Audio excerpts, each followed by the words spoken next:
Dans le silence glacé d'un petit matin sur les rives du Dniepr, quelque chose se prépare, quelque chose d'immense, d'invisible, et pourtant prêt à bouleverser l'équilibre fragile d'une région déjà déchirée. Les lumières de la base russe nouvellement reconstruite à Nova Kakhovka brillent comme des phares d'arrogance technique, des témoins d'une confiance retrouvée après des mois de travaux effrénés. Des dizaines d'ingénieurs ont juré que cette fois, la structure tiendrait. Des millions de tonnes de béton ont été coulées, chaque bloc portait la promesse d'un retour à la stabilité.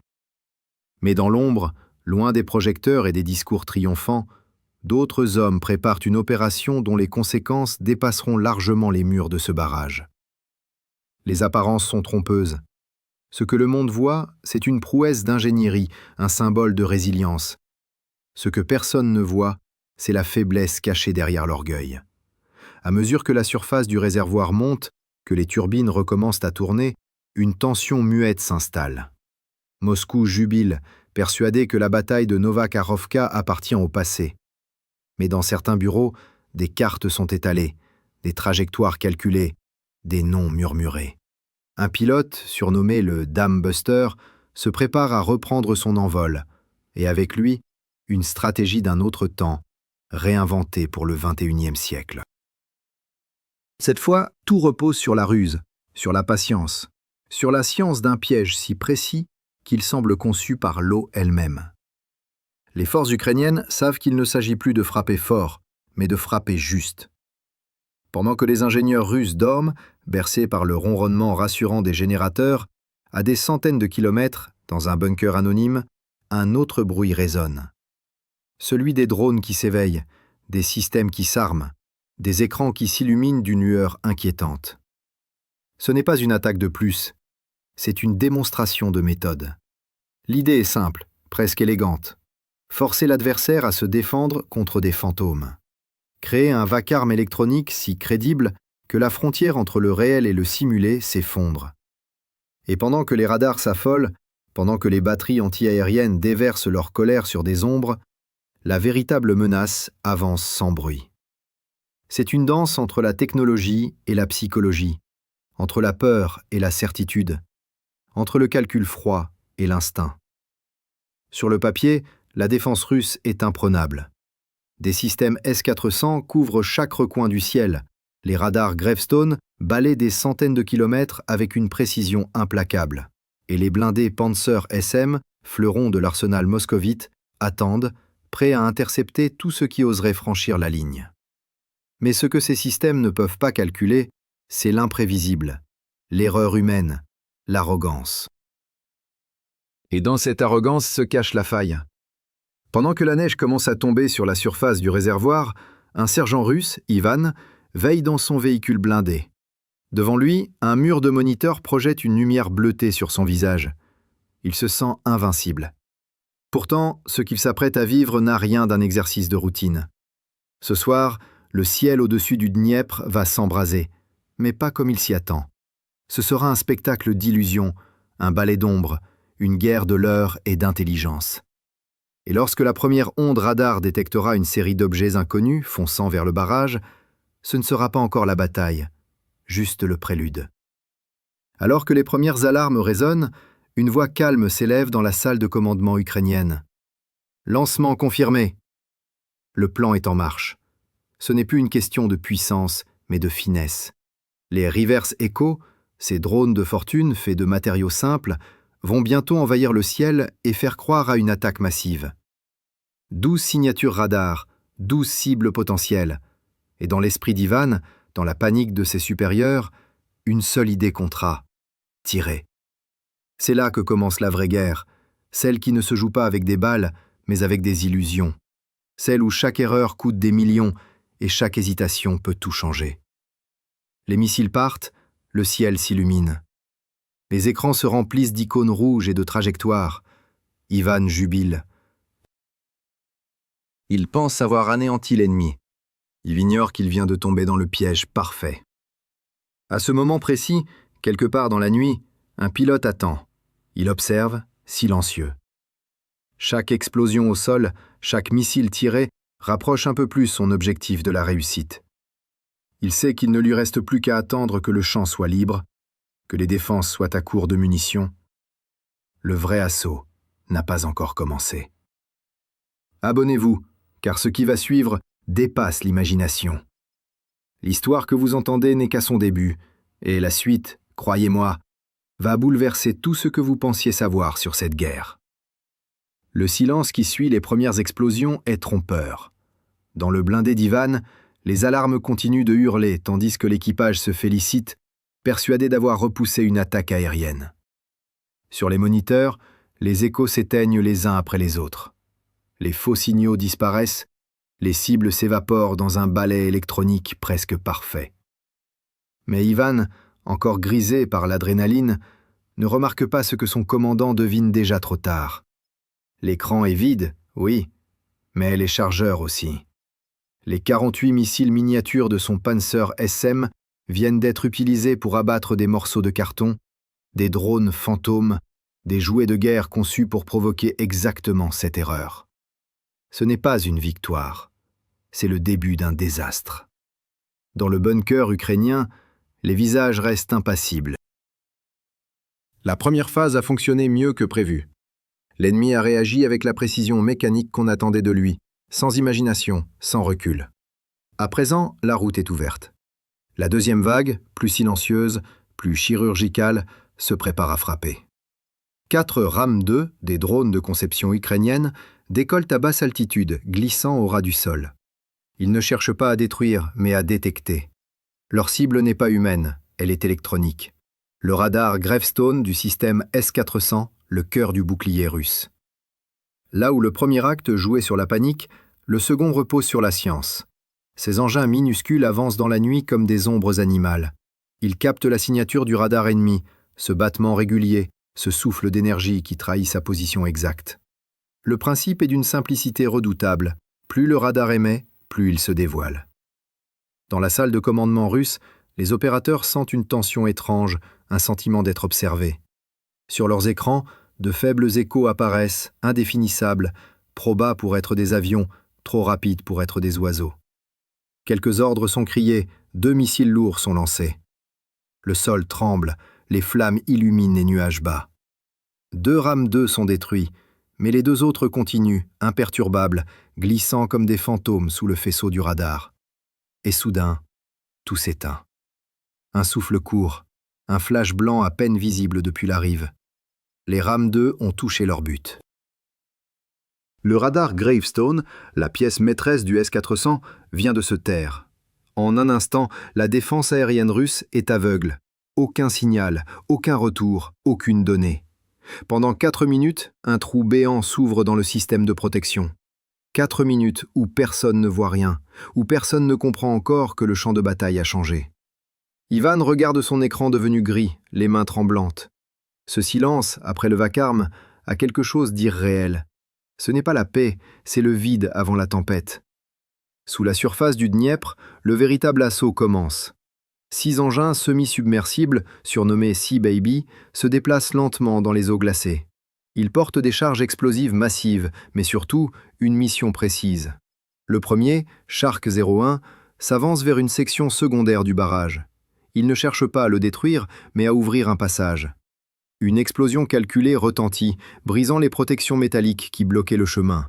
L'eau bouillonne, le passage est libre. Les autres suivent, glissant entre les débris, invisibles pour les radars désormais muets.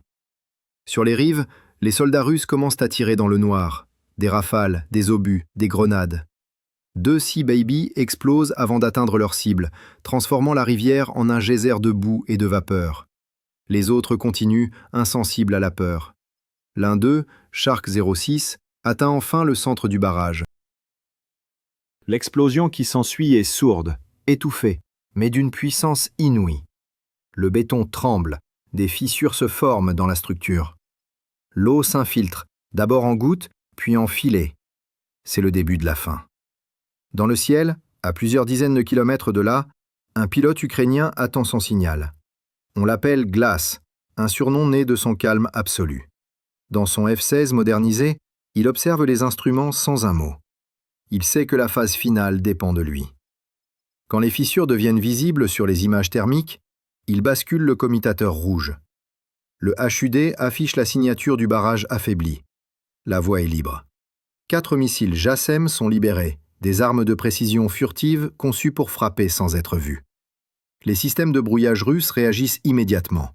Le ciel se remplit d'ondes, de signaux parasites, de distorsions. Mais les missiles continuent leur route. Leur technologie d'imagerie infrarouge leur permet d'ignorer le chaos électronique. Ils ne suivent pas un signal GPS, mais une forme, une chaleur, un point précis dans la masse. Dans le blindé d'Ivan, une alerte s'affiche enfin. Trop tard.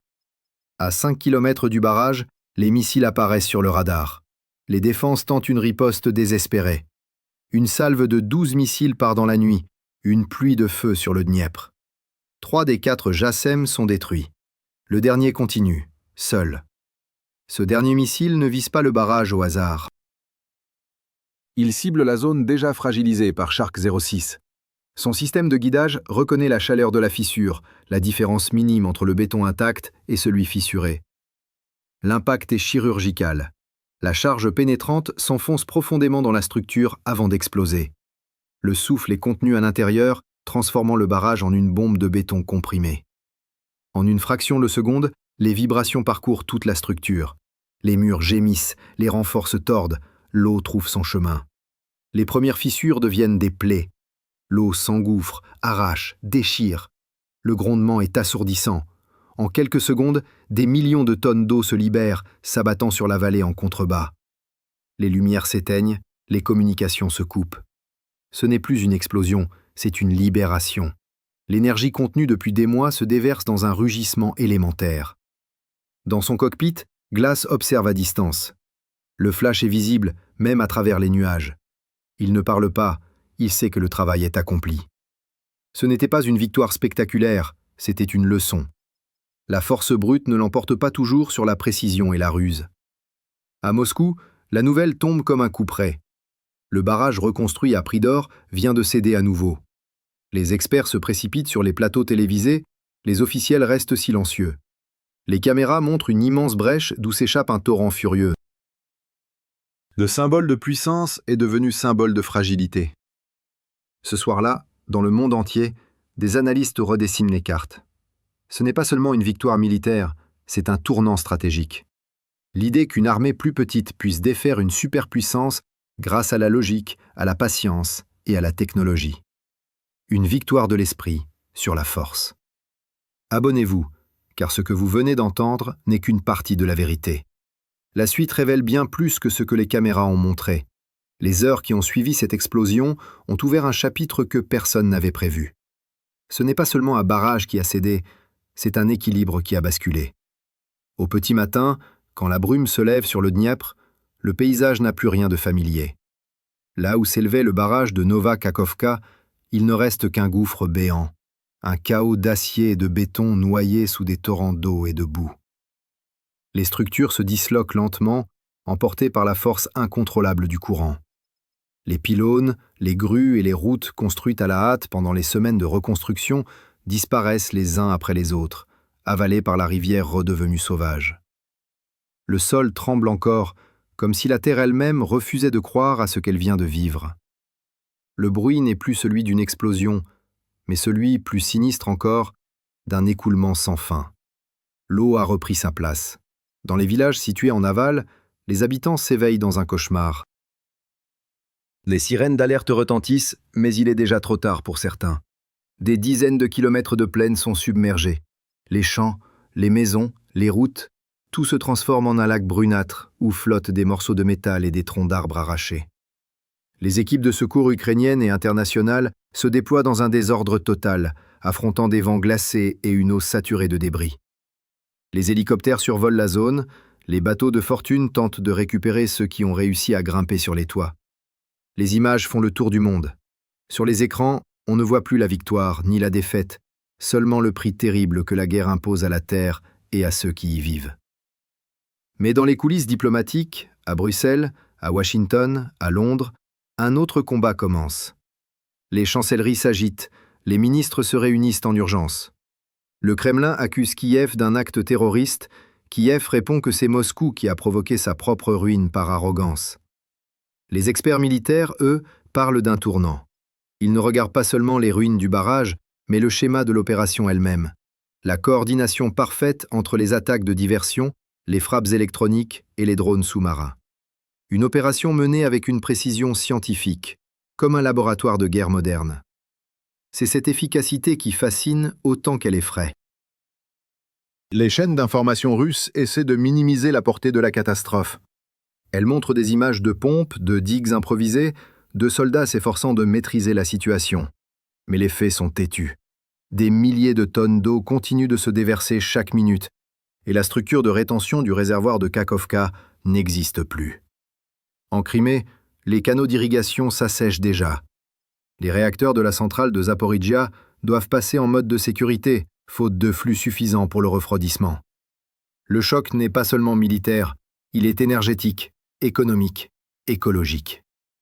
Les marchés réagissent, le prix du blé s'envole, les compagnies pétrolières ajustent leurs prévisions, et les analystes comprennent que cette nuit a bouleversé des équilibres bien au-delà du front. Pendant ce temps, à Kiev, le ton est différent. Dans les studios des chaînes nationales, on parle de stratégie, d'intelligence, de courage. On évoque le travail des ingénieurs, des pilotes, des programmeurs qui ont conçu cette mission improbable.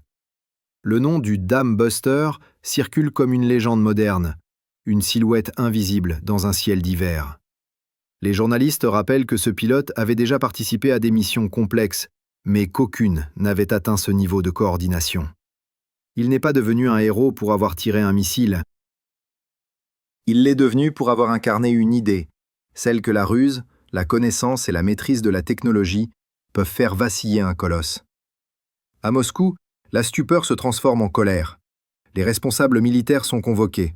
Certains journaux proches du pouvoir évoquent des enquêtes internes, des sanctions, des remaniements.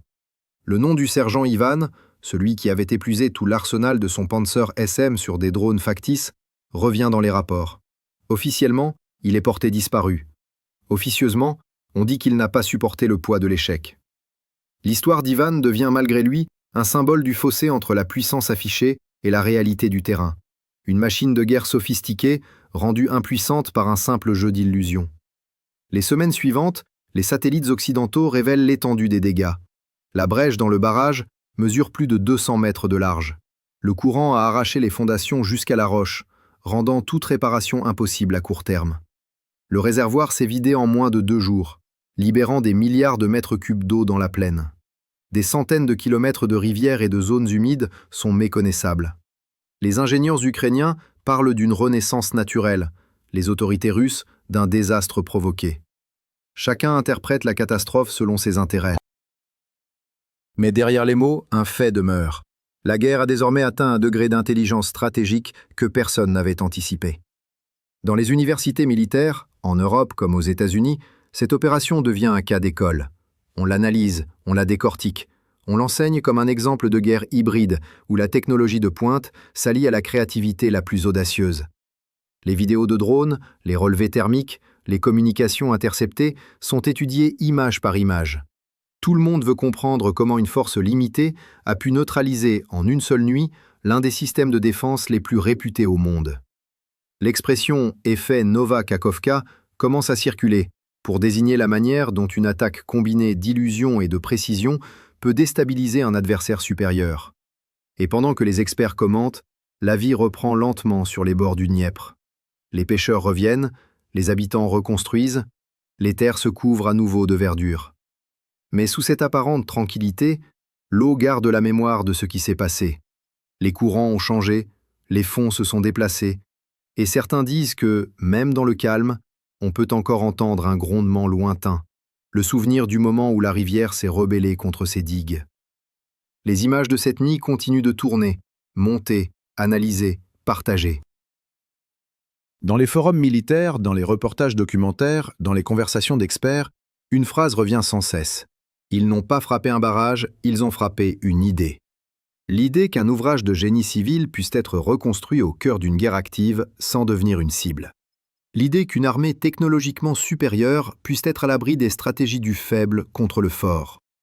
Et pourtant, derrière la gloire et la colère, une vérité plus sobre se dégage. Ce que cette opération a montré, c'est que la guerre moderne n'est plus une affaire de quantité, mais de calcul. Les victoires ne s'obtiennent plus seulement avec des chars ou des divisions, mais avec des données, des algorithmes, des cerveaux.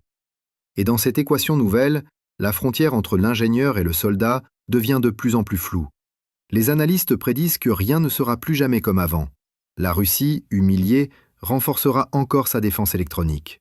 L'Ukraine, galvanisée, poursuivra son développement technologique. Et le monde, témoin de cette démonstration, se souviendra longtemps de cette nuit où l'eau a parlé plus fort que les armes. Alors abonnez-vous, car cette histoire n'est pas terminée. D'autres opérations s'annoncent, d'autres stratégies sont à l'étude, d'autres frontières s'apprêtent à bouger. Ce que vous avez entendu n'est pas seulement un récit de guerre, c'est le signe d'un changement profond dans la manière dont le monde se bat, pense et construit. Et si vous voulez comprendre les batailles de demain, il faut d'abord écouter celles que l'on croyait impossibles hier.